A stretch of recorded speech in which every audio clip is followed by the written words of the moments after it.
আমরা যেই আমলগুলো করি, আমলগুলো যদি আল্লাহ ব্যতীত অন্য কারো জন্য হয়, এই আমলটাও হয়ে যায় জাল আমল। দেখতে যত চকচক করুক না কেন, আল্লাহর কাছে ওইটার কোনো দাম নাই।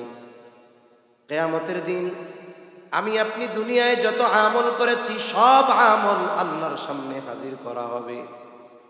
ওই যে টাকা গোনার মেশিনে দিলে যেমন জাল টাকা ধরা পড়ে যায়, আল্লাহর কুদরতি মেশিনে আমাদের সব ওই জাল আমলগুলো ধরা পড়ে যাবে। আল্লাহ তাআলা বলেন, ওয়াকাদিমনা ইলা মা আমিলু মিন আমালিন ফাজআলনাহু হাবাআম মানসুরা। আল্লাহ তাআলার সামনে আমাদের আমলগুলো হাজির করা হবে। যেই আমলগুলো আল্লাহর জন্য হয় নাই, আল্লাহ তাআলা বলেন আমি ওই আমলগুলোকে আল হাবাউল মানসুরে পরিণত করব। ফাজআলনাহু হাবাআম মানসুরা। আল হাবাউল মানসুর কাকে বলে?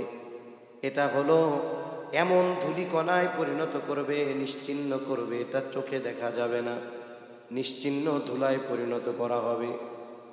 আমাদের অনেকের হয়তো টিনের বাড়ি আছে, টিনের চাল, অনেক সময় যদি ঘর পুরানো হয়ে যায়, টিনের উপরে লাগানো স্ক্রুপগুলো উঠে যায়, অটোমেটিক পড়ে যায়। চতুর্দিকে ঘর দরজা লাগানো, ঘরের মধ্যেও পরিষ্কার। যখন টিনের চালের উপরে সূর্যের আলো পড়ে, ওই ছিদ্রটা দিয়ে একটা আলো ঘরের মধ্যে ঢুকে। যদি কেউ দেখে থাকেন বুঝবেন, ঘর যত পরিষ্কার হোক না কেন, সূর্যের আলোর যেই ওই রেখা, ওই রশ্মি রেখার মধ্যে অগণিত ময়লা উঠতে দেখা যায়। এই জায়গাটা কত পরিষ্কার, তাই না? এই জায়গাও ওই ময়লা আছে। পাওয়ারফুল টর্চ লাইট মারলে দেখা যাবে আয় রে ধুলাবালি আর ময়লা। এখন এগুলোকে আমরা ময়লা মনে করি না কেন? দেখা যায় নিশ্চিহ্ন হয়ে গেছে, ওগুলো কোনো চিহ্ন নাই, দেখা যায় না। তাহলে যেই ব্যক্তি আমল আল্লাহর জন্য করবে না, এক নাম্বার তার আমল ব্যান করা হবে, ধ্বংস করে দেওয়া হবে। সাথে সাথে জাল টাকা বহনকারীকে যেমন শাস্তি দেওয়া হয়, ওই জাল আমলকারীকেও শাস্তি দেওয়া হবে, ঠিকানা হবে জাহান্নাম। এই জন্য আমল যদি অল্প হয়, আল্লাহর কাছে কবুল হবে যদি ওই আমলটা একমাত্র কার জন্য করা হয়। তাহলে 2 নাম্বার যেটা দরকার সেটার নাম হলো ইখলাস। 3 নাম্বার যেটা দরকার ইবাদত কবুলের জন্য, সেটার নাম হলো সুন্নাত। এই দুনিয়ায় এমন কোনো আমল নাই যেই আমলের তরিকা পদ্ধতি আমার আপনার নবী দেখায়া দেন নাই। এমন কোনো আমল দুনিয়ায় নাই। আরে মানুষ কেমনে বাথরুমে যাবে, কিভাবে ঢুকবে, কিভাবে বের হবে, বলেন তো নবীজি শিখিয়েছেন কি শিখান নাই? খানা কিভাবে খাবো, রাস্তায় কিভাবে চলবো, কিভাবে কার সাথে কথা বলবো, এক কথা সব কিছু নবীজি শিখিয়েছেন। শুধু তাই না, আল্লাহ তাআলা ইবাদতের নির্দেশ দিয়েছেন, কিন্তু নিজে শেখান নাই। আল্লাহ তাআলা এই শেখানোটাও প্র্যাকটিক্যাল ভাবে আমার আপনার নবীর মাধ্যমে শিখিয়েছে। যেমন ঈমানের পরে সবচাইতে গুরুত্বপূর্ণ ইবাদতের নাম হলো নামাজ।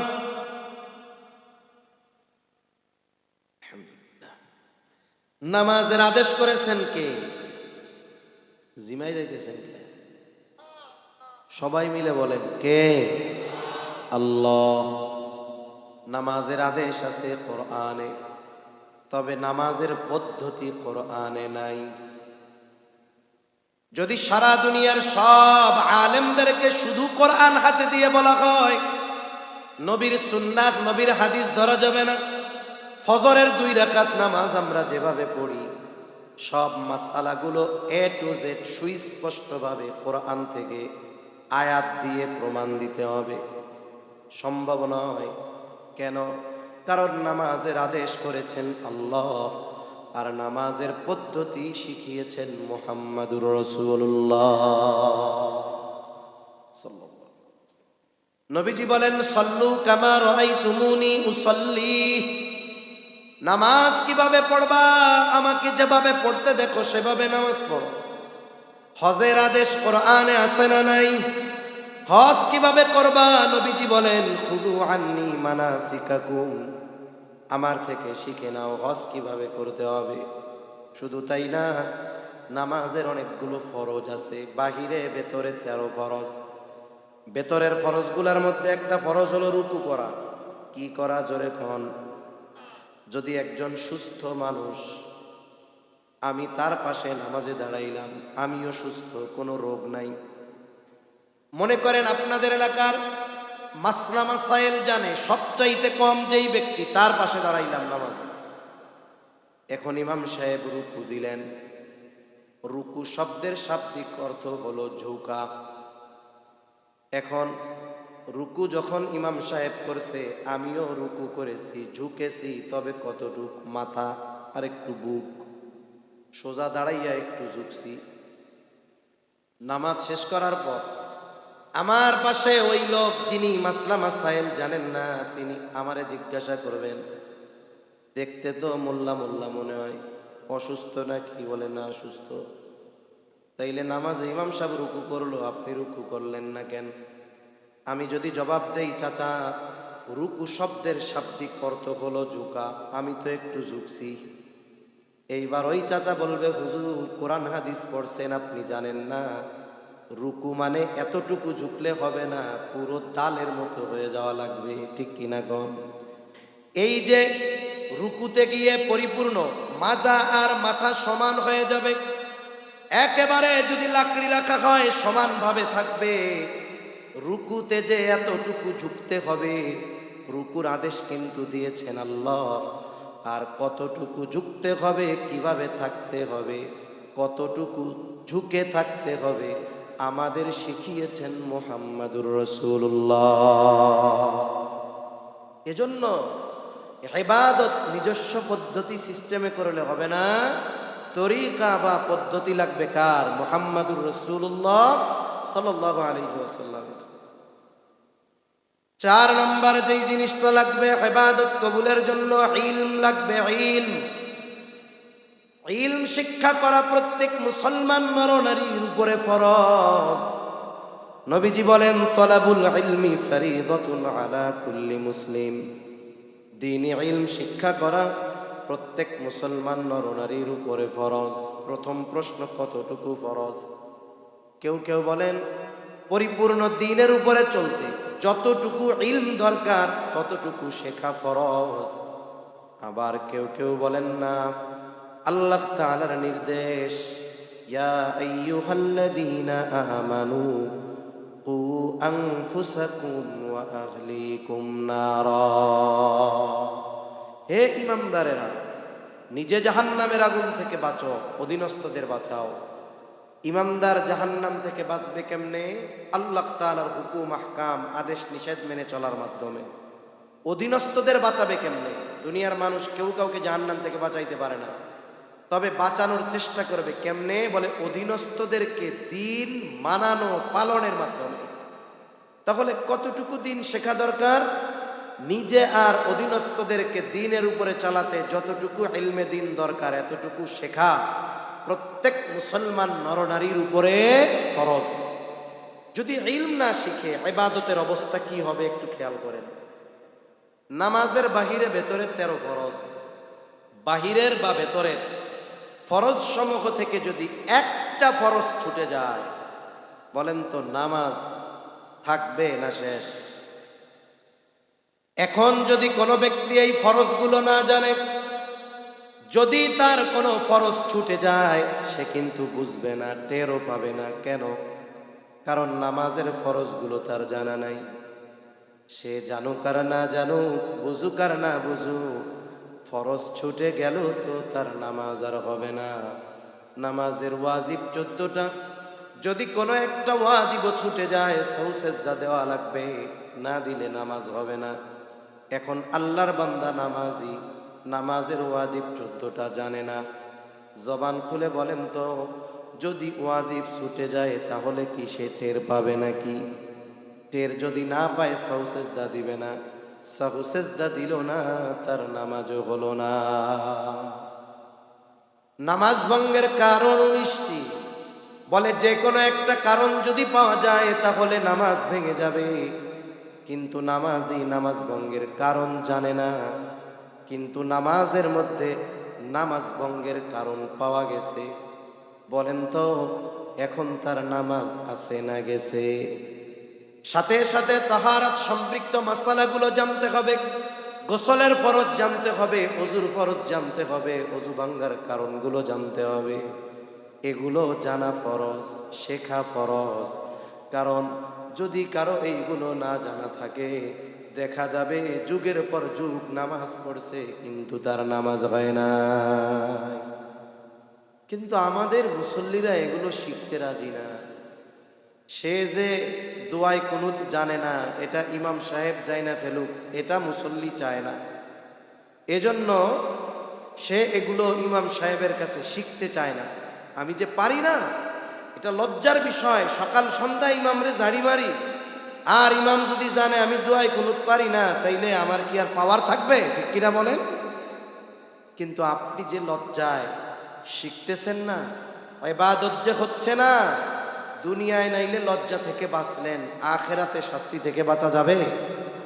এজন্য দুনিয়ায় একটু লজ্জা পাওয়া অনেক ভালো, আখেরাতে শাস্তি পাওয়ার চাইতে। ঠিক কিনা বলেন? এজন্য আমরা, রূহ হলো আমার রবের নির্দেশ, আমার রবের প্রত্যাদেশ, আমার রবের অর্ডার, আমার রবের ফরমান। তাহলে রূহ শুধু পুরুষের আছে কিন্তু নারীর নাই? ও নারীরও আছে। তাইলে আল্লাহ তাআলা রূহের পরিচয় দিতে গিয়ে নারী আর পুরুষের রূহের আলাদা পরিচয় দিছেন না একটা? আমাদের মূল কি জোরে বলেন? রূহ। নারী হোক পুরুষ হোক, মূল হলো রূহ। রূহ কিন্তু অবিনশ্বর। দেহ ধ্বংস হয়ে যাবে, রূহ ধ্বংস হবে না। কেন? আল্লাহ যেমন চিরন্তন, আল্লাহর কালাম কথাও চিরন্তন। তাহলে রূহ আদেশটা কার? এজন্য রূহ চিরন্তন, মনে রাখতে হবে। আর রূহ হলো আমাদের মূল।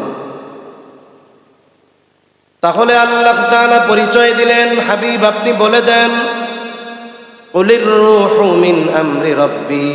রূহ হলো আমার রবের আদেশ, আমার রবের নির্দেশ। যেই জিনিসটা বস্তু, তার একটা আকার থাকে, আকৃতি থাকে, ওজন থাকে, রং থাকে। এখন যদি কেউ প্রশ্ন করে রূহের ওজন কি, রং কি, দেখতে কেমন, ধরতে কেমন, আকার আকৃতি কেমন, আল্লাহ তাআলা প্রশ্নের আগেই জবাব দিয়ে বলেন, ওয়ামা উতীতুম মিনাল ইলমি ইল্লা কলিলা। আল্লাহ বললেন, রূহ আপনার রবের নির্দেশ, তোমাদেরকে অতি সামান্য জ্ঞান দেওয়া হয়েছে। তার মানে আল্লাহ তাআলা আমরা চিন্তা ভাবনা প্রশ্ন করার আগেই জবাব দিয়েছেন, ও গোলাম, রূহ দেখতে কেমন, ধরতে কেমন, রংটা কেমন, আকার আকৃতি কেমন, এটা অনুধাবন করার মতো ইলম আমি আল্লাহ তোমাদেরকে দেই নাই। তোমাদেরকে আমি অতি অতি সামান্য ইলম দান করেছি। তাহলে আমাদের ইলম, আমাদের জ্ঞান, এটা হলো সামান্য জ্ঞান। তবে ওই সামান্য কত সামান্য, অল্প জ্ঞান কত অল্প, মূলত এটা নির্ণয় করার মতো জ্ঞান আর যোগ্যতাও আমাদের নাই। গরম পানি চা, চিনি ছাড়া চা হইতে হবে। তাহলে আমাদের জ্ঞান কত, ইলম কত, এটা বোঝার মতো জ্ঞানও আমাদের নাই। একটা ঘটনা বলি, বলবো? সবাই তো কন্যা, বলবো? ঘুম আসতেছে নাকি?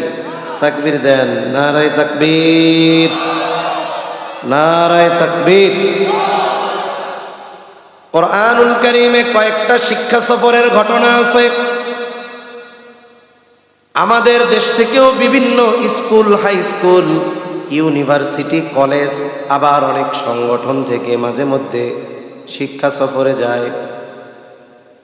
এই শিক্ষা সফরগুলোর আগে কয়েকটা শব্দ জুড়ে দেওয়া দরকার। একটা হলো কুশিক্ষার সফর, আর একটা হলো অশ্লীলতা শিক্ষার সফর। এই ধরনের সফরগুলাতে অধিকাংশ সময় পাপাচারের প্র্যাকটিসিং হয়। আসলে শিক্ষা সফর কোনটা? বলে দাওয়াত ও তাবলীগের সফর শিক্ষা সফর, হজের সফর শিক্ষা সফর, উমরার সফর শিক্ষা সফর, ইলম অর্জনের সফর শিক্ষা সফর। এগুলো হলো শিক্ষা সফর।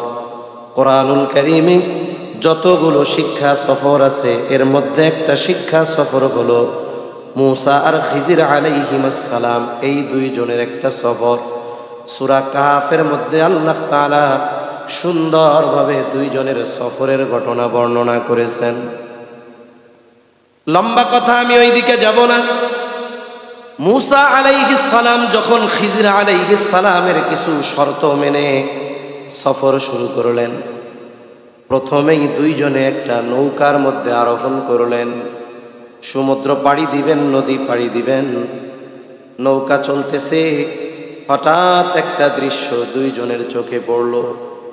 নৌপথে যারা লম্বা সফর করেছেন তারা দেখে থাকবেন, যেমন ঢাকা থেকে কেউ যদি বরিশাল ভোলা সফর করে, আবার অনেকে অনেক সময় কক্সবাজার থেকে জাহাজে সফর করে সেন্ট মার্টিন দ্বীপ কিছু দৃশ্য দেখার জন্য। যখন জাহাজ ছুটে চলে, বড় বড় লঞ্চগুলো ছুটে চলে, পেছনে অনেক গাংচিল পাখি উড়তে দেখা যায়। আবার অনেক সময় এটাও দেখা যায় পাখি উড়তেছে, পানির তৃষ্ণা লাগছে, উড়ন্ত অবস্থায় ডানা ঝাপটায় আর তার ঠোঁটটা নদীর সাথে সমুদ্রের সাথে লাগায়া পানি পান করে। এই যে পাখি ঠোঁট লাগায় সমুদ্রের সাথে, কয় মন পানি উঠে? ঠোঁটের সাথে লাইগা থাকে কয় মন পানি? সামান্য এক ফোঁটা, তাই না? আমাদের হাতে উঠাইলে যে ফোঁটা হবে তার চেয়ে কম। কেন? আমাদের হাতটা যত মোটা, পাখির ঠোঁট আরো চিকন, ফোঁটারও তফাৎ আছে। মনে করেন আঙ্গুলের ফোঁটাটার পরিমাণ একরকম, যদি সূচ নেন, সূচের থেকে যেই ফোঁটাটা পড়বে ওইটা আরো ছোট হবে। দুইজনের চোখে একটা দৃশ্য ধরা পড়ল। সমুদ্রের মধ্যে একটা পাখি উড়ন্ত অবস্থায় সমুদ্রের সাথে ঠোঁট লাগিয়ে পানি পান করতেছে। খিজির আলাইহিস সালাম মূসা আলাইহিস সালামকে বলে, ও ভাই মূসা, ওই যে দৃশ্যটা দেখেন। মূসা আলাইহিস সালামকে আল্লাহ তাআলা খিজির আলাইহিস সালামের কাছে পাঠাইছেন কেন?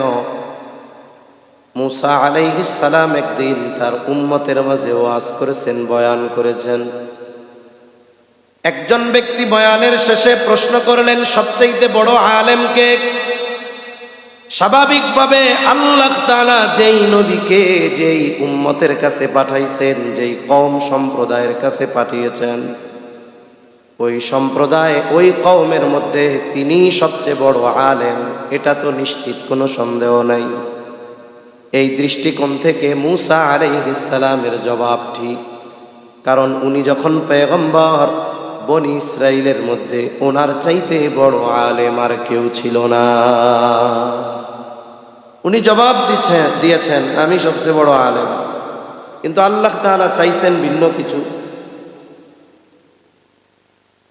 আল্লাহ তাআলা খিজির আলাইহিস সালামের কাছে পাঠিয়ে দিলেন, কারণ এই দুনিয়াতে আল্লাহ তাআলা অনেক মানুষকে অনেক ধরনের ইলম দান করেছে, যা আবার অন্যদের দান করেন নাই।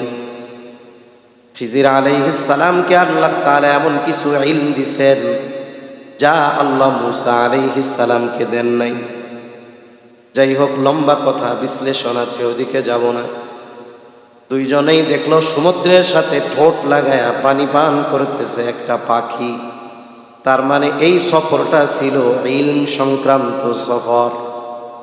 খিজির আলাইহিস সালাম এবার বলে, ও ভাই মূসা, আল্লাহ তাআলার ইলম, আল্লাহ তাআলার জ্ঞান যদি গোটা সমুদ্রের পানির সমপরিমাণ হয়, যদি গোটা সমুদ্রের সমপরিমাণ পানি, এই পরিমাণ ইলম যদি আল্লাহ তাআলার হয়, তাহলে আল্লাহ তাআলার ইলমের তুলনায় গোটা সৃষ্টি জগতের যত সৃষ্টি আছে, মানুষ ফেরেশতা সহ যত মাখলুক, আল্লাহ তাআলার ইলম যদি এই সমুদ্রের পানি সমপরিমাণ হয়, তাহলে গোটা সৃষ্টি জগতের ইলম আল্লাহর ইলমের তুলনায় ওই পাখির ঠোঁটে লেগে থাকা এক ফোঁটা পানির চাইতেও কম। আল্লাহর জ্ঞান কত আর আমাদের জ্ঞান কত অল্প, এটা বোঝার মতো জ্ঞানও আমাদের নাই, এটাই বাস্তব। তাহলে আল্লাহ তাআলা নারী আর পুরুষের মৌলিক পরিচয় দিতে গিয়ে বলেন রূহ এটা মূল, আর রূহের পরিচয় এটা হলো রবের প্রত্যাদেশ। তবে আল্লাহ তাআলা গড়ন গঠনগত দিক দিয়ে নারী আর পুরুষের মধ্যে কিছু পার্থক্য তারতম্য রাখছেন, এটা ওয়াজ করা লাগবে না, এটা এমনিই সবাই বুঝে। নারীকে আল্লাহ তাআলা সন্তান ধারণের ক্ষমতা দিয়েছেন, পুরুষ যতই ট্রান্সজেন্ডার হোক না কেন সন্তান ধারণ কোনোদিন সম্ভব হবে না। পুরুষকে নারীকে আল্লাহ তাআলা সন্তানকে দুধ পান করানোর ক্ষমতা দিয়েছেন, সক্ষমতা দিয়েছেন পুরুষের নাই। স্বাভাবিক শারীরিক আকার গড়ন গঠন নারী আর পুরুষেরটা বোঝা যায়। তাহলে সৃষ্টিগত দিক দিয়ে গড়ন গঠন দিক দিয়ে কিছু পরিবর্তন আছে, শরীয়তের বিধানগত দিক দিয়ে কিছু তারতম্য। যদিও কাউকে ঠকানো হয়েছে বিষয়টা এমন নয়। যেমন নারী যখন প্রাপ্তবয়স্কা হয়ে যায়, ওই সময় থেকে নিয়ে 55-60 কারো ক্ষেত্রে হয়তোবা হতে পারে কিছু কম বেশি সময়, যদি সে অসুস্থ না থাকে, যদি সে প্রেগন্যান্ট না থাকে, যদি সে সন্তান প্রসব না করে থাকে, আর সে যদি সুস্থ থাকে, প্রতি মাসে 3 থেকে 10 দিনের একটা অসুস্থতা তার আছে, আল্লাহ তাআলা এই অসুস্থতাকালীন সময় তার জন্য নামাজকে মাফ করে দিয়েছে। এই অসুস্থতাকালীন সময় নামাজ তার কাজা করা লাগবে না, রোজা করতে হবে। আর ইসলাম বিদ্বেষীরা যেই বিষয়টা নিয়ে ইসলামের উপরে সবচাইতে বেশি আঘাত করে, সেটা হলো ওয়ারিসি সম্পদ বন্টনের ক্ষেত্রে নারী পুরুষের যে অংশ। সর্বপ্রথম কথা হলো ওয়ারিসি সম্পদ, পিতার সম্পদ, নারী কতটুকু পাবে, পুরুষ কতটুকু পাবে, এটা দুনিয়ার কোনো জজ কোর্ট, সুপ্রিম কোর্ট রায় দেয় নাই, কোনো আন্তর্জাতিক আদালত রায় দেয় নাই, বরং এই বিষয়ের চূড়ান্ত ফয়সালা যিনি দিয়েছেন তিনি কে? দুনিয়াতে জজ কোর্টে একজনের মৃত্যুদণ্ড দিছে, বলেন তো তার আপিল করার সুযোগ আছে না নাই?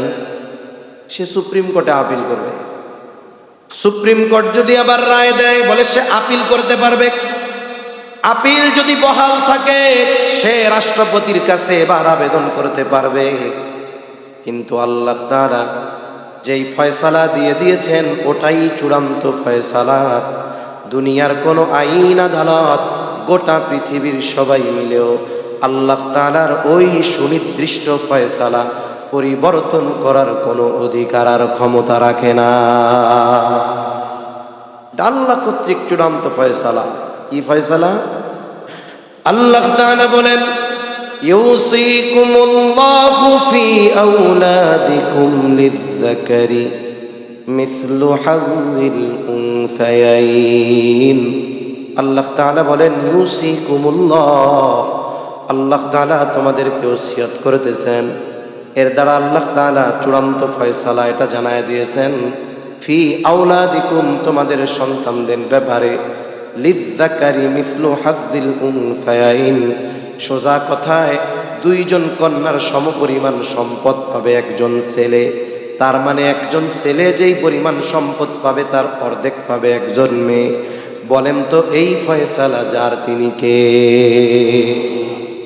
এই বিষয়টাকে সামনে রেখে ইসলাম বিদ্বেষীরা বলে ওয়ারিসি সম্পদ বন্টনের ক্ষেত্রে ইসলাম নারীদের ঠকিয়েছে। নাউজুবিল্লাহ বলেন। এত জোরে কইছেন নাউজুবিল্লাহ, নাউজুবিল্লাহ। অথচ এরা এই কথা বলে কেন? 1 নম্বর কারণ ইসলাম সম্পর্কে অজ্ঞতার কারণে। 2 নম্বর কারণ ইসলামের প্রতি বিদ্বেষ লালন করে অন্তরে, এই জন্য। আসলে কে লাভবান আর কে ক্ষতিগ্রস্ত এটা উপার্জনের উপরে নির্ভর করে না, সেভিংসের উপরে নির্ভর করে। মনে করেন একজন বেতন পায় 50,000 টাকা। কত টাকা? জবাব দেন, কত হাজার? 50,000। আর একজন পায় 25,000। 50 বেশি না 25 বেশি? নিঃসন্দেহে 50 বেশি।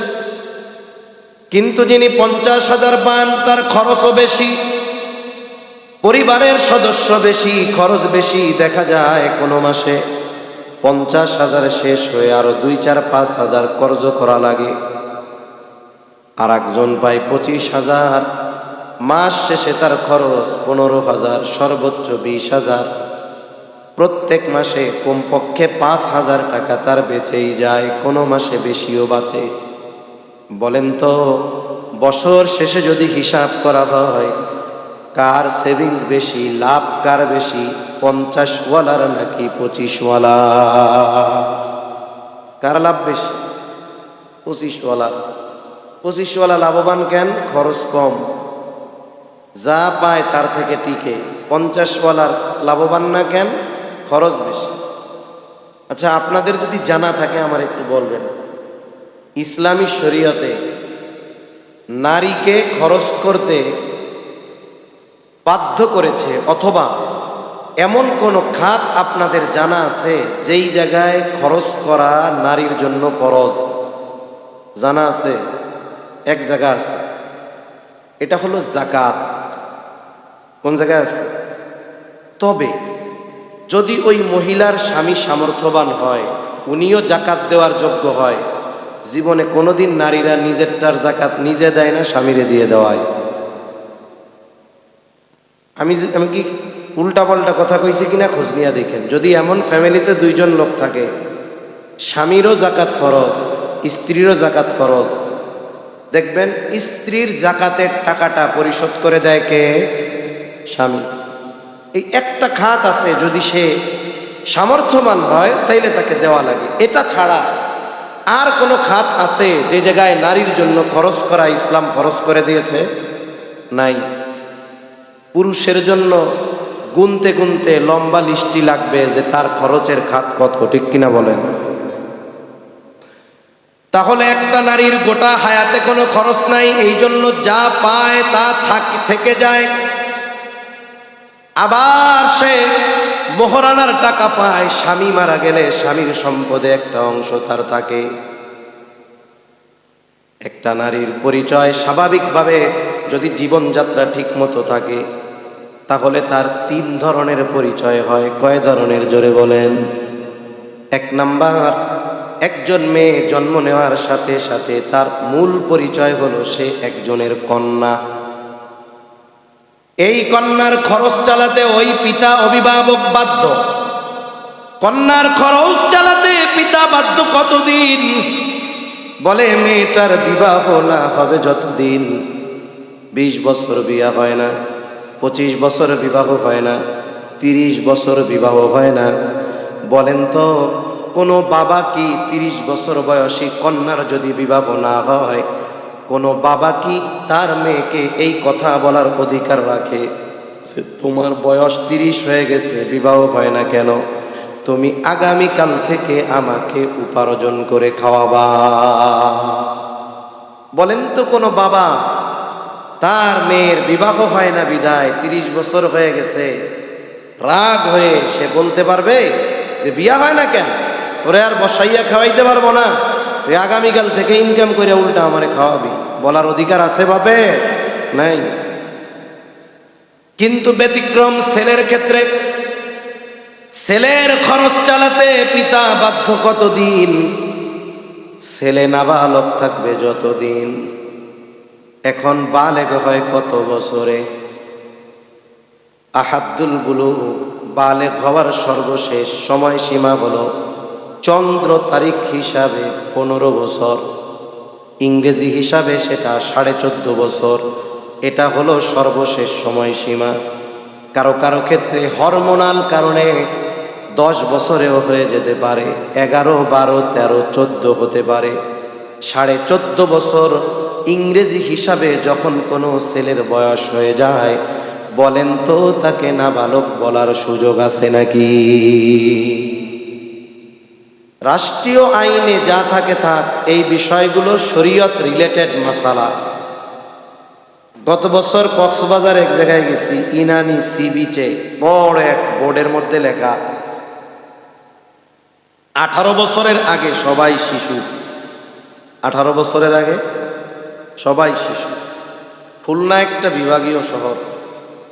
আমরা অনেক সময় পত্রপত্রিকায় খবর টবরে দেখি যে কিশোর গ্যাংয়ের উপদ্রব খুব আকারে বাড়ছে। কিশোর গ্যাং নাম শুনছেন আপনারা? এরা দলবদ্ধভাবে থাকে, একটা গ্রুপ, গ্যাং।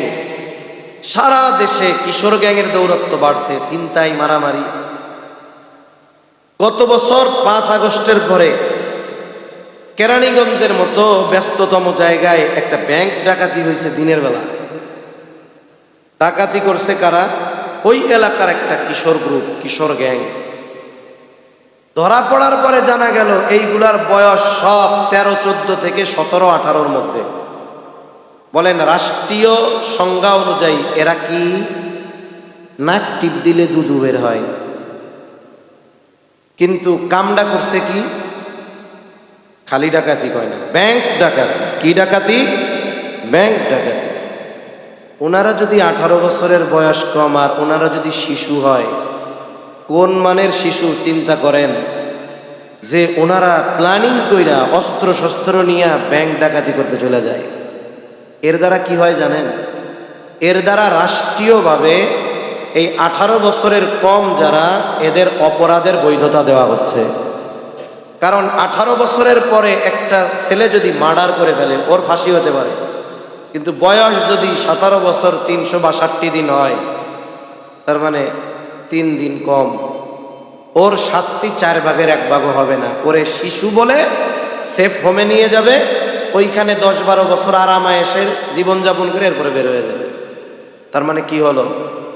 ইসলাম যেই সিদ্ধান্ত দিয়েছে এটার মধ্যেই পরিপূর্ণ কল্যাণ। তাহলে একটা ছেলে বালেগ হওয়ার সর্বশেষ সময়সীমা 14.5 বছর ইংরেজি হিসাবে। 14.5 বছর পার হয়ে ছেলের বয়স 15। এবার বাবা বলতেছে, ছেলে আমি আগামীকাল থেকে তোমার কোনো খরচ বহন করতে পারবো না, আমার চাকরি নাই, তোমার প্রাইভেটের টাকা দিতে পারবো না, তোমার স্কুলের বেতন দিতে পারবো না, বরং কালকে থেকে তুমি আমারে উপার্জন করে খাওয়াইবা। বলেন তো ছেলের ক্ষেত্রে এই কথা বলার অধিকার বাবার আছে না? না, এই জায়গায় তো ছেলে ঠকে গেছে। তার মানে 14.5 বছর পর্যন্ত বাবা ছেলের খরচ চালাতে বাধ্য। এরপরে যদি বাবা চলায়, এটা তার ইচ্ছা, সে বাধ্য না। কিন্তু মেয়ের ক্ষেত্রে বয়স 30 হয়ে গেছে, বাবা বলতে পারবে না বিয়া হয় না কেন, আমার ইনকাম করে খাওয়া, বলার অধিকার বাবার নাই। আবার যখন আমাদের দেশে একজন ব্যক্তির ছেলে আছে, মেয়ে আছে, ছেলে মেয়ে যখন উভয়ে বিবাহ উপযুক্ত বয়সে উপনীত হয়, কোরআন বলে, আল্লাহ বলেন, এই বিবাহ উপযুক্ত সন্তানের বিবাহ দেওয়ার দায়িত্ব অভিভাবকের, আমার কথা না।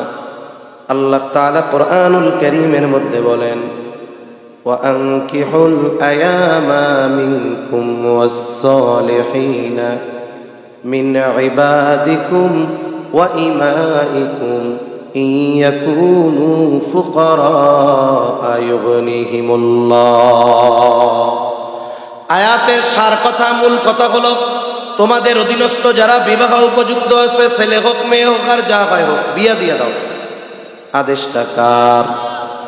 আমাদের সমাজে অভিভাবক মেয়ের ক্ষেত্রে দায়িত্ব পালন করে, কিন্তু ছেলের ক্ষেত্রে করে না। করে না। মেয়েরে বিবাহ দিয়া দিবে আর ছেলেরে বলবে, তুই তো এখন আমার পায়ে খাড়াইয়া আসস, আগে তোর পায়ে খাড়া, এরপরে বিয়া দিস। ঠিক কিনা বলেন? আবার কত অভিভাবক আছে খুব সতর্ক সচেতন, কি করে, একটা মেয়ে দুনিয়ায় আসছে, আল্লাহ বাসায় রাখলে বিয়া দিতে হবে, যেই দিন জন্ম নিছে সোনালী ব্যাংকে গিয়া ফিক্সড ডিপোজিট খুলছে একটা, প্রতি মাসে মেয়ের বিয়ার নিয়েতে 1000 করে জমাবে। এখন এটা হালাল না হারাম নাকি সেটা তো মুফতি সাহেবরা বলবে, পরের হিসাব। আবার অনেক বাবা আছে চিন্তা করে মেয়েটারে বিবাহ দিতে হবে, মেয়ে জন্ম নিয়েছে, আমি যদি এখন 20টা মেহগুনি গাছ লাগাই, যে জায়গায় গাছ বাড়বে, রোদ লাগে, বাতাস লাগে, ফাঁকা জায়গায় 20টা মেহগুনি গাছ লাগাইছে। কোন নিয়তে? বলে মেয়ের যখন বিবাহের সময় হবে 18-20 বছর হবে, 18-20 বছর যদি এই গাছ নির্বিধায় বাড়তে পারে, এক একটা গাছ 10 টাকা দিয়ে কিনছি, কিন্তু এক একটা গাছের দাম হবে 1 লাখ। এইবার মেয়ের বিবাহ মনে করেন 18 বছর 20 বছর বয়সে। সবাই চিন্তিত, এত খরচ কিভাবে সামাল দিবে? মেয়ের বাবা হেসে বলে, চিন্তার কোনো কারণ নাই। ও মা, তোমার অজান্তে তোমার যেই মাসে জন্ম তোমার নামে একটা অ্যাকাউন্ট খুলছিলাম, আজকে 20 বছর, অনেক টাকা জমছে। সাথে সাথে ওই ফাঁকা জমির মধ্যে 20টা মেহগুনি গাছ লাগাইছিলাম, 5টা মরছে, 15টা আছে, এক একটার দাম 1 লাখ, এদিক দিয়ে জমাইছি 5 লাখ। তুমি চিন্তা করো না, শুধু বিয়ার খরচ না, একেবারে তোমার যা দরকার ঘর সাজানোর সব আসবাব, ফার্নিচার, ফ্রিজ, টেলিভিশন, এসি টেসি সব দিয়া এরপরে তোমারে আমি পাঠামো।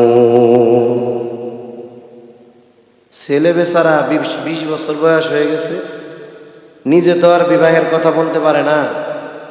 আইসা মুহতামিম সাহেবরে কইছে, ওনার মুসল্লি বা নেককার বাবাও খুব বুজুর্গ মানুষ, 20 বছর বয়স হয়ে গেছে ছেলের। ইমাম সাহেবরে আইসা কইছে, হুজুর বিভাগীয় শহরে থাকি, যে যুগ জামানা, ইচ্ছা করলেও নজর হেফাজত করা কঠিন। তা বিবাহ সাথে যদি বাবা দিয়ে দিত, তাইলে চোখের গোনা, অন্তরের গোনা, ইমান আমল হেফাজত করা যেত। বাবারও অভাব নাই, ওই মোড়ের মধ্যে মার্কেট আছে। এরপরেও ইমাম সাহেব যখন বাবার কাছে বলে, ছেলেটার তো এই অবস্থা, বিয়ে শাদী দিয়ে দেন। আরে হুজুর রাখেন, এখনো আমার হোটেলে খায়, আবার বিয়ে করতে চায়, এমনি আমার গাড়ি বৈশা রয়েছে, আর একটা এসে চাপাইতে চায় না। হুজুর আগে বলেন নিজের পায়ে দাঁড়াইতে। এইবার ছেলেটা বাবারে বইলা টইলা মনে করেন একটা দোকান দিছেই, বাবার মার্কেটেই নিছে দোকান। যাব্বা এখন তো একটা পরিচয় আছে যে একটা দোকান আছে, ব্যবসায়ী ছেলে। এইবার হুজুরে বলে, হুজুর কি সন্তান চিন্তা করেন, 20টা বছর এত কষ্ট কইরা খাওয়াইলাম, দোকানটা নিয়ে 2 মাস হয় না, এখনই বিয়া দিতে কয়। আগে 5টা বছর আমাকে খাওয়া কয় কি কয় না? জোরে বলেন, বলে কি বলে না? দুনিয়ার অভিভাবকদের উপরে তো ছেলে মেয়ে যেই বিবাহ উপযুক্ত হোক, বিবাহ দেওয়ার দায়িত্ব ছিল। কেন গাছ ওই সময় 30টা লাগাইতে পারেন নাই, পোলার জন্য তো 20টা লাগাইতে পারেন নাই? আল্লাহ কি খালি মাইয়ারে বিয়ে দিতে কইছে? ছেলেরে বিবাহ দিতে বলছে না? ছেলের জন্য গাছ লাগাইতেন 20টা, যেই ছেলেরেও আমার বিবাহ দেওয়া লাগবে, বিবাহ উপযুক্ত হয়ে গেছে ছেলে, এই 20 গাছ বেইসা টাকা 20 লাখ দিয়ে বলেন, এই যে দিলাম তোমারে, ব্যবসা বাণিজ্য করো, উপার্জন করো, আর বিয়ে শাদী করে ঈমান আমল হেফাজত করো। এইরকম দুঃসাহসী বাপ এদেশে লাখে একটা পাওয়া যাবে কিনা সন্দেহ আছে, ঠিক কিনা বলেন? বাপ ঠিকই মসজিদে তাহাজ্জুদ পড়তেছে, বাড়িতে আল্লাহ কবুল করুক, আমিন, জোরে কোন আমিন। হবে, আগামী জেনারেশন বুঝে। বাপ ঘরে তাহাজ্জুদ পড়তেছে, আল্লাহর কাছে রোনাজারি করতেছে, পোলারে বিয়া দেয় না, পোলা গুনাহ করতেছে। যেই গুনাহ করতেছে, তাহাজ্জুদ পড়তেছে ঠিক, কিন্তু তাহাজ্জুদ গুজারি বাবার আমল নামায় গুনাহ যোগ হচ্ছে কি হচ্ছে না? তাহলে আমি আমার যেই কথা বলার জন্য বললাম, একটা কন্যা যখন বাবার ঘরে বলে তার কোনো খরচ নাই, বরং বিবাহের সময় বাবা তার জন্য স্বর্ণ অলংকার, টাকা পয়সা, যত কিছু প্রয়োজন সব কিছু তার জন্য রাখে। এইবার মেয়েটার বিবাহ হবে, ছেলে যত যোগ্য হোক, যত টাকা পয়সাওয়ালা হোক, 1 নাম্বার ওই মেয়েকে দেনমোহর দেওয়া লাগে কি লাগে না? দেনমোহরের হক ওই মেয়েটার বাবার না। এরপরে শুধু দেনমোহর দিলে হবে না, কবুল বলার আগে তার থেকে এই স্টেটমেন্ট নেওয়া হয় যে এই কন্যার যত রকমের মৌলিক চাহিদা আছে, খাদ্য, বস্ত্র, চিকিৎসা, বাসস্থান, তেল, সোনো, পাউডার, লিপস্টিক, কাপড়, শাড়ি, যা লাগে সব কিছুর খরচ বহন করার ব্যাপারে প্রতিশ্রুতি নেওয়া হয়। এরপরে তার বিবাহ বন্ধনে আবদ্ধ করা হয়। বাবার বাড়িতে আছে, খরচ আছে কোনো, আরো বাপ দিয়ে দিছে। এরপরে স্বামীর বাড়িতে গেল, বাড়ি যাওয়ার আগেই দেনমোহর হয়ে গেছে। এরপরে ওই বাড়িতে যাওয়ার পরে তার কোনো খরচ নাই, সব খরচ চালাবে কে? স্বামী। জীবন যদি স্বাভাবিক গতিতে চলে, স্বাভাবিক যেই গতি এতে যদি চলে, আল্লাহ তাআলা এবার তাকে সন্তান দান করলেন, সন্তান দিয়েছে দুনিয়ায়, স্বামী দুনিয়া থেকে চলে গেল। এইবার সন্তানদের প্রতি আল্লাহ তাআলা স্পেশাল আয়াত নাজিল করে জানায় দিলেন, এই মায়ের শুধু মৌলিক চাহিদা পূরণ করলে হবে না রে সন্তান, এই মায়ের আরাম আয়েশের জন্য যদি স্পেশাল কিছু করতে হয়, গরম লাগে এসি লাগাতে হবে, শীত লাগে হিটার লাগাতে হবে, এক কথায় তার আরাম আয়েশের জন্য যত ব্যবস্থাপনা দরকার আল্লাহ তাআলা সন্তানের উপরে নির্দেশ দিয়ে দিয়েছে। হয়তো এই অবস্থাতেই তার দুনিয়া থেকে বিদায় হবে, কমপক্ষে এই 3 জায়গায় তার কোনো খরচ আছে? জোরে বলেন তো, খরচ নাই। অথচ বাপ মারা যাওয়ার সাথে সাথে বাবার সম্পদের একটা অংশের মালিক সে হয়ে গেছে, আবার বিয়ার আগে বাবার কাছ থেকে নিয়ে আসছে। এরপরে স্বামী মারা গেছে, স্বামীর একটা সম্পদের অংশে তার মালিকানা হয়ে গেছে, আর শুধু বাড়তেছে কিন্তু কোনো খরচ নাই। এজন্য ইসলাম নারীকে সম্পদের দিক দিয়ে ঠকায় নাই। আর আমার ছেলে যুবক ভাইরা বিয়ে করার আগে 5 বছর আগে পরিবারের পেছনে খরচ করা লাগে, ঠিক কিনা বলেন? এরপরে বিয়ে করতে গেলে দেনমোহরের খরচ, ওই যে পরের মেয়ে আনবে তাকে সারা জিন্দেগি খাওয়ানো, চিকিৎসা, এগুলার খরচ, এরপরে আল্লাহ সন্তান দিবে সে জায়গায় খরচ, এরপরে দেখা যাবে মা বাবা বৃদ্ধ হয়ে গেছে, মেয়েদের উপরে খরচ করা ফরজ, খরচ করে কারা? তাহলে বলেন তো, আল্লাহ যে পুরুষরে নারীর দ্বিগুণ দিছে, এই দ্বিগুণ দিয়ে কি নারীকে ঠকায়া দিছে? সিদ্ধান্ত তো আল্লাহ। যদি যুক্তির আলোকে হতো তাইলে নারীরাও অর্ধেক পায় না, আরো কম পায়, কিন্তু সিদ্ধান্ত কার? আল্লাহ নারীদের সম্পদের দিক দিয়ে ঠকায় নাই। যাই হোক, কথা লম্বা হয়ে যাইতেছে। সম্পদ বন্টনের ক্ষেত্রে এখানেও আল্লাহ তাআলা ইনসাফ রক্ষা করেছেন, নারীদেরকে আল্লাহ ঠকান নাই। তবে ইবাদতের প্রতিদান দেওয়ার ক্ষেত্রে কোনো ধরনের কোনো তারতম্য নাই।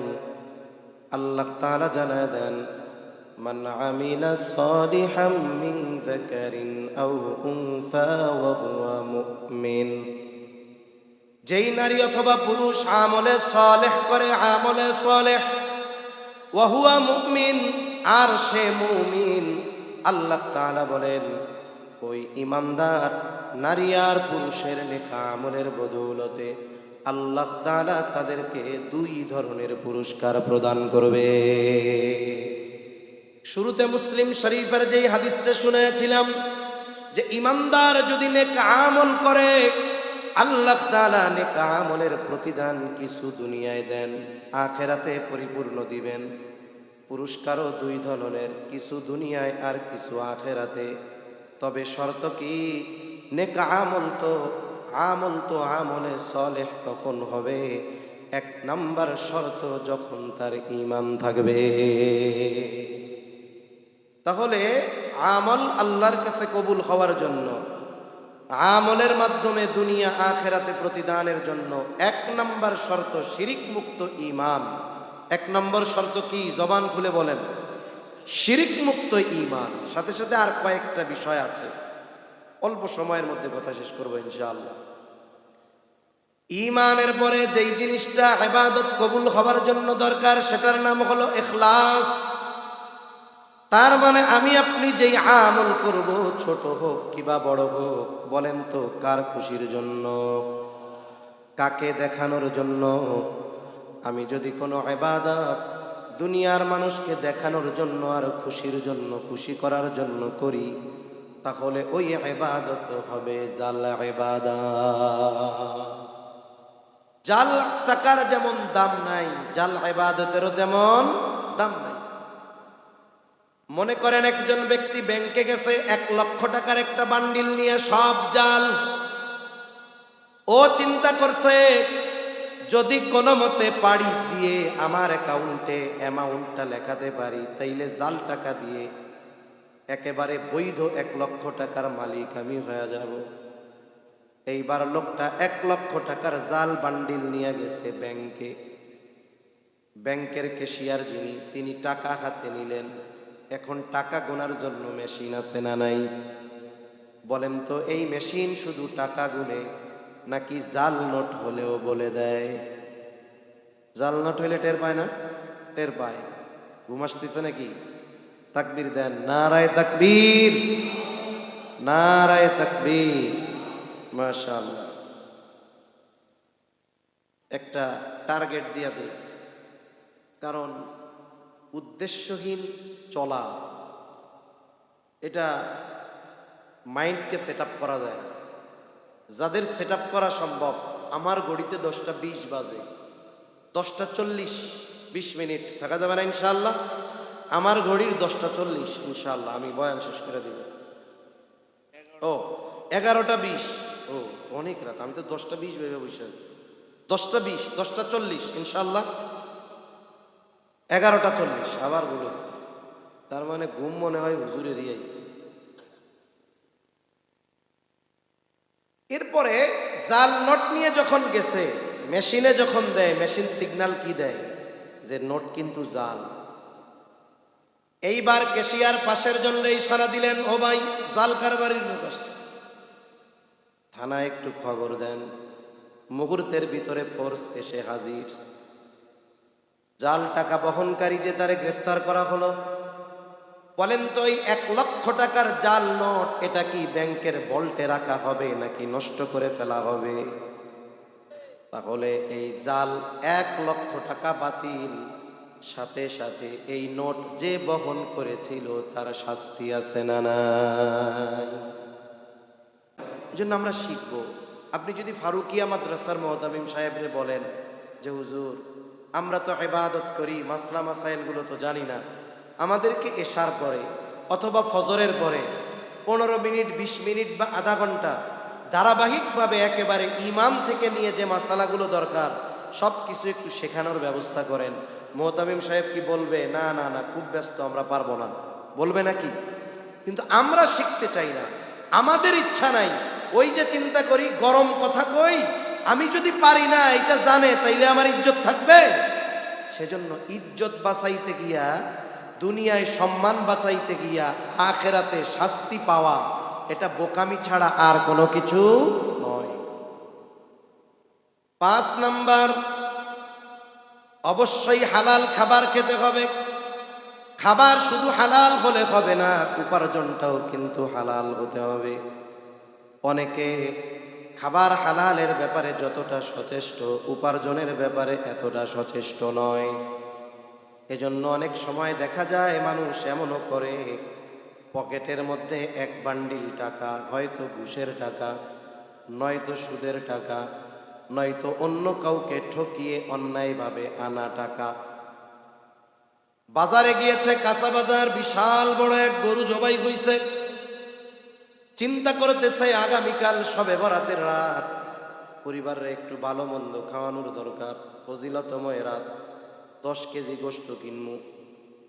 কিন্তু ওয়াজে শুনছে যে ওলামা একরাম বয়ানে বলছে, হালাল প্রাণী যদি ইচ্ছা করে বিসমিল্লাহ বাদ দিয়ে জবাই করা হয়, ইচ্ছা করে যদি আল্লাহর নাম ব্যতীত জবাই করা হয়, তাহলে ওই হালাল প্রাণীর গোশত আর হালাল থাকে না। কিন্তু ভুলে গেছে বলতে, মনে থাকলে বলতো, কিন্তু ভুলে গেছে, অসুবিধা নেই। এখন চিন্তা করতেছে এত বড় গরু, কসাইরা তো জবাই দেয় 2-3 জন মিলা সিস্টেমে একটা বড় গরু শোয়াবে। তা কসাইয়ের কাছে কানের সাথে মুখ লাগায় কইতেছে, ওই এত বড় গরু জবাই দিছস কয়জন? কয় 3 জন। কয় জবাই যে দিলি ওই সময় কি বিসমিল্লাহ কইছিলি? কসাই ফরজ ত্যাগ করে বসে রয়েছে কাঁচা দিয়া, কাঁচা বুঝেন তো, আটু মাটু বের করে বসে রয়েছে। কয় চাচা এত বলো দামি না, নামাজ পড়ি না, রোজা রাখি না, নেক আমল কিছু করি না, এটা আমার ব্যক্তিগত, আল্লাহ চাইলে মাফ করে দিতে পারে, কিন্তু ইচ্ছা কইরা বিসমিল্লাহ বাদ দিয়া গরু জবাই দিয়া ওই হারাম গোশত আপনাদের খাওয়াবো, এত বড় বেঈমান আমি না। বিসমিল্লাহ 3 বার কইছি, টেনশনের কোনো কারণ নাই। কয় হ্যাঁ তাইলে ঠিক আছে, কালকে শবে বরাত তো সিনার থেকে দেইখা 10 কেজি গোশত বানা। এবার শবে বরাতের রাত্রে ইবাদত বন্দেগী করবে, খাওয়ার জন্য গরুর গোশত নিচে 10 কেজি, কিন্তু পকেটের টাকাটা কি বলতো? এরকম বুজুর্গ লোক সমাজে আছে না নাই? এই টাকা হারাম, আপনি এটা দিয়ে হালাল কিনবেন, হবে না, এটা হারামের মতো। এজন্য উপার্জনটা যেমন হালাল হতে হবে, খাবারটাও হালাল হতে হবে। এই যে লাইট জ্বলতেছে বলে তার লাগানো 2টা, একটা নেগেটিভ একটা পজিটিভ। যদি বাতিওয়ালা চিন্তা করে 250 ভোল্ট না, আজকে তার দিব একটা সরাসরি 1000 ভোল্টের লাইন থেকে যদি লাইটের এক কর্নারে লাগানো হয়, আর্থিন যদি না দেয় লাইট জ্বলবে নাকি? জ্বলবে না। অনুরূপভাবে উপার্জনটাও হালাল হবে, খাবারটাও হালাল হবে। আবার উপার্জনে ফাঁকি নাই, কর্মটা কিন্তু বৈধ হতে হবে। অনেক মানুষ আছে একেবারে গর্বের সাথে বলে আমার উপার্জনে কোনো হারাম নাই। কেন? 8 ঘন্টা ডিউটি করি, বাথরুমে পর্যন্ত সিসি ক্যামেরা লাগানো, বসারও কোনো সুযোগ নাই, একটানা 8 ঘন্টা ডিউটি করে এরপরে যে টাকা পাই ওটা আমার পরিপূর্ণ হালাল। জিজ্ঞাসা করা হইল, এই যে 8 ঘন্টা টানা ডিউটি করো, ফাঁকি দিতে পারো না, কাজটা করো কি? বলে খুলনা শহরে ওই যে বড় একটা চাইনিজ বার আছে না, ওই জায়গায় চাকরি করি, ওই ফরেনার ক্লায়েন্টরা আসে, ওদেরকে ড্রিঙ্কস পরিবেশন করি, মদ পরিবেশন করে। আর এখন কন্দ মদের সাথে সম্পৃক্ত যারা, ও তো মদ পরিবেশন করে, এই চাকরি কইরা অলরেডি আল্লাহর লানত মার্কা লোক হয়ে রয়েছে, ঠিক কিনা বলেন? অথচ কি কয় 1 টাকাও ফাঁকির নাই, সব হালাল। তাহলে কথা হলো উপার্জন হালাল, সোর্সটাও হালাল, খাবারটাও হালাল। যদি কারো উপার্জন হারাম হয়, খাবার হারাম হয়, বড় বড় অনেক ক্ষতি। কয়েকটা ক্ষতির কথা বলি। 1 নাম্বার, যেই ব্যক্তি হালাল খায়, হালাল উপার্জন, হারাম উপার্জন করে আর হারাম খায়, আল্লাহ তাআলা তার ইবাদত কবুল করবে না। আল্লাহ তাআলা সব রাসূলগণের ব্যাপারে এক নির্দেশ, ইয়া আইয়ুহার রাসূলু কুলু মিনাত তাইয়্যিবাতি ওয়া'মালু সলিহা। হে রাসূলগণ, আপনারা পবিত্র খান আর আমলে সালেহ করেন। তাহলে ইবাদতের আগে পবিত্র খাবার, হালাল খাবারের নির্দেশ দিবেন কে? বুজুর্গানে দিন বলেন, যার খাবার পবিত্র নয়, যার খাবার হালাল নয়, তার ইবাদত আমলে সালেহ হয় না, তার ইবাদত আল্লাহ তাআলার নিকটে কবুল হয় না। 2 নাম্বার, যে হারাম উপার্জন করে, হারাম খায়, তার দোয়া আল্লাহ কবুল করে না। এক ব্যক্তির ব্যাপারে হাদিসের মধ্যে আসছে, লোকটা লম্বা পথ পাড়ি দিয়ে বায়তুল্লাহ আসছে, চেহারাটা মলিন, চুলগুলো উস্কো খুস্কো, লোকটা খুব আবেগ আর দরদ নিয়ে বায়তুল্লাহর গিলাফ ধরে কান্না করতেছে আর দোয়া করতেছে। এই ব্যক্তির দোয়ার এই হালত দেখে অন্যান্য সাহাবা একরাম মনে করতেছে এই ব্যক্তির যে দোয়ার ভাব আল্লাহ ফিরাইয়া দিতে পারেন না, তার মানে এর দোয়া কবুল হবে, কোনো সন্দেহ নেই। অনেক সময় অনেক মানুষ দেখা যায় পাপের কাজে লিপ্ত, কিন্তু খুব আবেগ দরদ নিয়ে দোয়া করে, আছে না নাই? আছে? সজাগ আছেন তো? আবার তাকবীর দেন, নারায়ে তাকবীর। অনেক দিছে জিমাইন্যাও আজকে লাস্টে চলে রে, হুজুরও জিমাই 11টারে 5-6 বার কইতেছে 10টা, ওনারে দিছে লাস্টে ওয়াজ করতে, লোক আর পায় নাই। তা আমার একটা গল্প মনে পড়ছে, বলবো?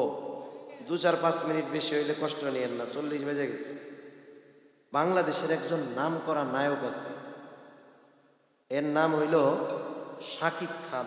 নাম কি? শাকিব খান। আসসালামু আলাইকুম ওয়া রাহমাতুল্লাহি ওয়া বারাকাতুহু। আলহামদুলিল্লাহ আলহামদুলিল্লাহি ওয়া কাফা ওয়া সালামুন আলা ইবাদিহিল্লাযীনা ইসতাফা। أما بعد فأعوذ بالله من الشيطان الرجيم. بسم الله الرحمن الرحيم.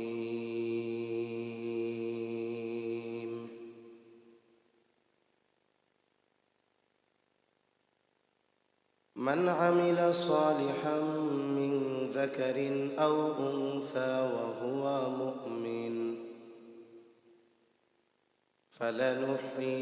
فلنحيينه حياة طيبة ولنجزينهم أجرهم بأحسن ما كانوا يعملون.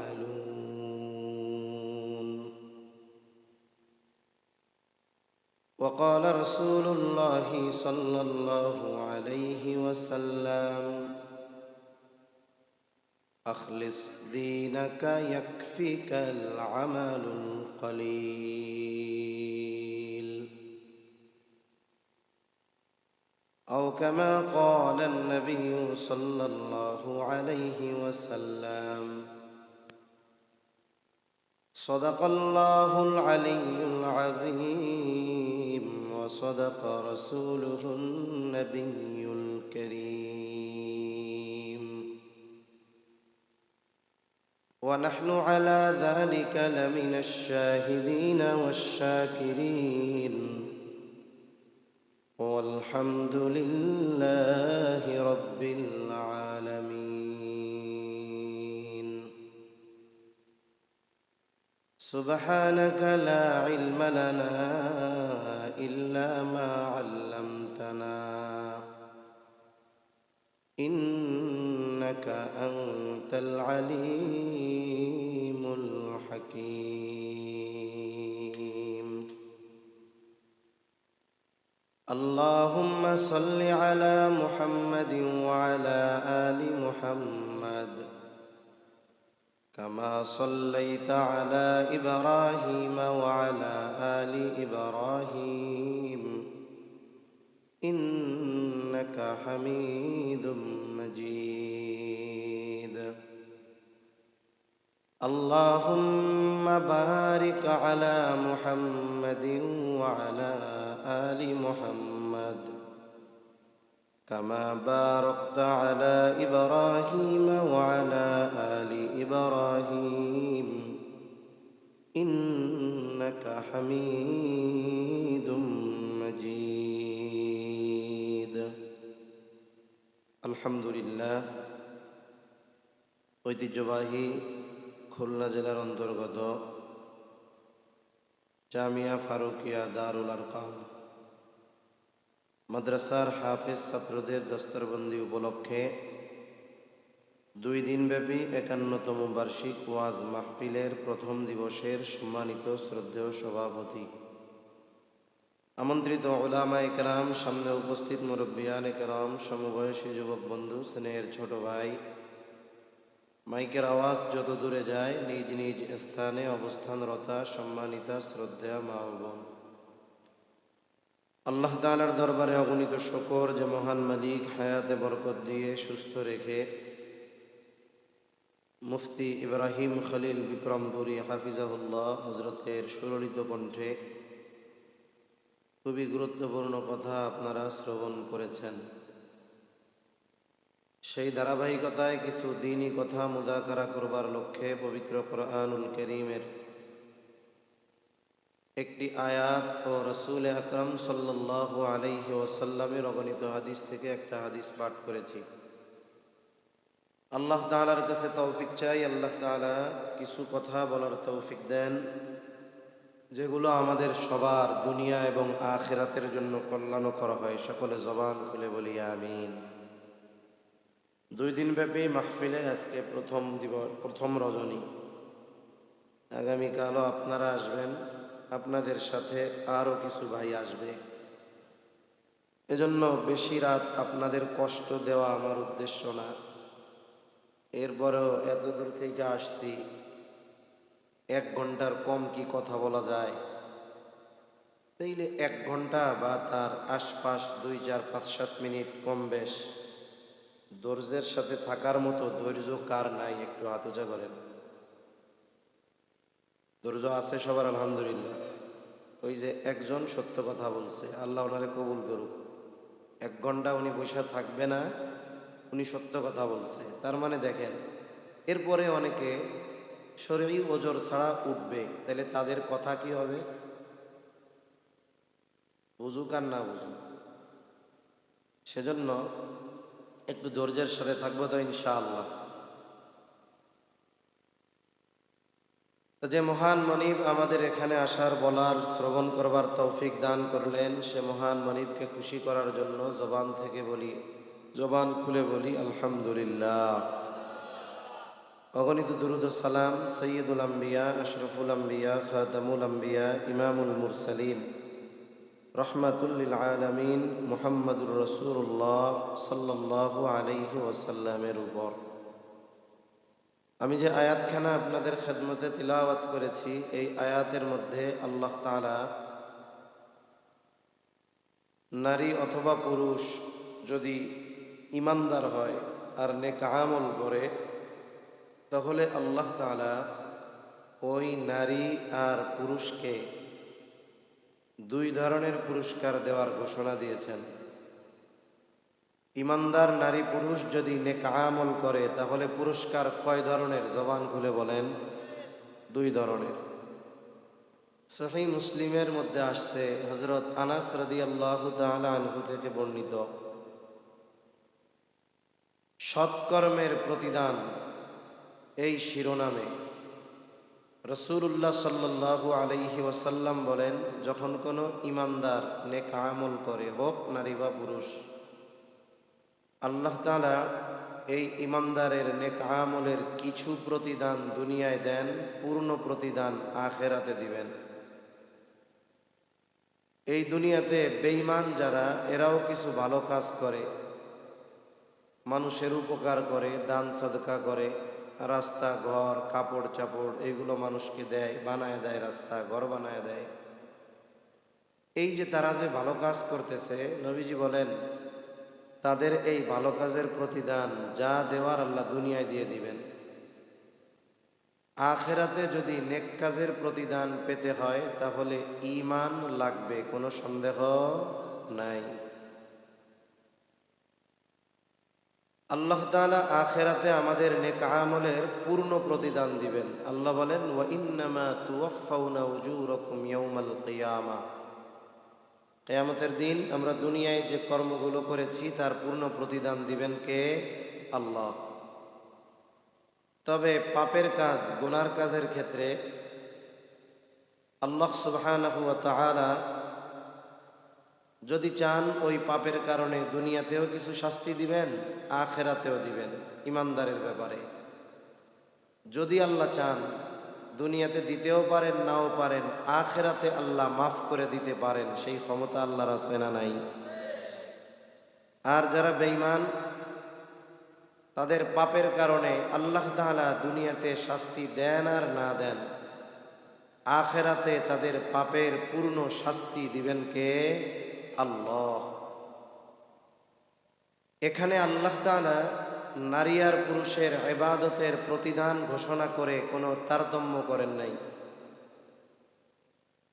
যদিও নারী আর পুরুষের মধ্যে মৌলিকভাবে পার্থক্য নাই। বলতে পারেন কি কোন মৌলিকভাবে পার্থক্য নাই?